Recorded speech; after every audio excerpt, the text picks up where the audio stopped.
बीते कुछ दिनों में दिल्ली के सरकारी अस्पतालों हो या फिर देश के अलग अलग राज्यों की कुछ तस्वीरें जिसमें मरीजों के इलाज, जिसमें मृतकों के जो मरीज रहे जिनकी मौतें हो चुकी उनके शवों के साथ जानवरों से ज्यादा बदतर सलूक करते हुए देखा गया। कुछ ऐसी तस्वीरें बाहर आई मीडिया की खबरों के बुनियाद पर और पूर्व कानून मंत्री अश्विनी कुमार की एक चिट्ठी के आधार पर आज सुप्रीम कोर्ट ने संज्ञान लिया। इस मामले पर सुनवाई की, सख्त टिप्पणी, सख्त फटकार दिल्ली सरकार से लेकर के राज्य सरकारों को। दिल्ली सरकार से यह भी पूछा कि जब कोरोना के मरीजों की संख्या में इजाफा हो रहा है, आपने टेस्टिंग कम कैसे कर दी? देखिए रिपोर्ट। शवों के साथ बद से बदतर व्यवहार किया जा रहा है। कूड़े में शव मिल रहे हैं। ये हो क्या रहा है? इन शब्दों के साथ देश की सबसे बड़ी अदालत ने दुख, दर्द और गुस्से का इजहार किया। सरकारों और व्यवस्थाओं के जिम्मेदारान के जमीर को जगाने की कोशिश की।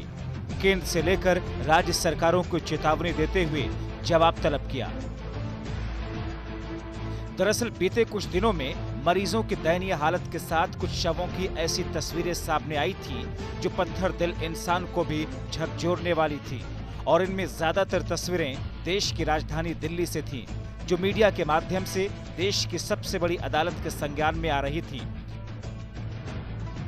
उधर पूर्व कानून मंत्री और वकील अश्विनी कुमार ने सुप्रीम कोर्ट को एक पत्र लिखकर संज्ञान लेने का आग्रह किया। सुप्रीम कोर्ट ने कोरोना वायरस के मरीजों के इलाज, वायरस से हो रही मौतों, शवों की दयनीय हालत और अंतिम संस्कार के तरीकों पर शुक्रवार को सुनवाई की। सुप्रीम कोर्ट के 3 जजों की बेंच ने सुनवाई के दौरान जमकर फटकार लगाई। कोर्ट ने कहा,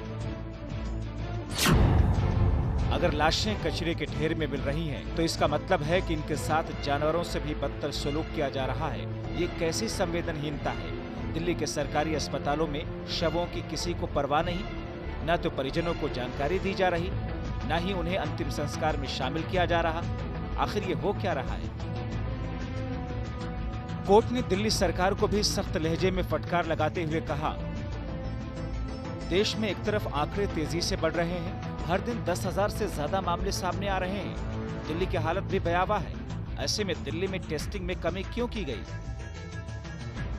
सुप्रीम कोर्ट ने दिल्ली, महाराष्ट्र, तमिलनाडु और बंगाल सरकार को नोटिस जारी करते हुए अस्पतालों की स्थिति पर सवाल उठाया।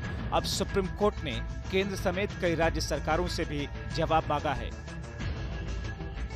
Bureau report, R9 TV, Uttar Pradesh, Uttarakhand.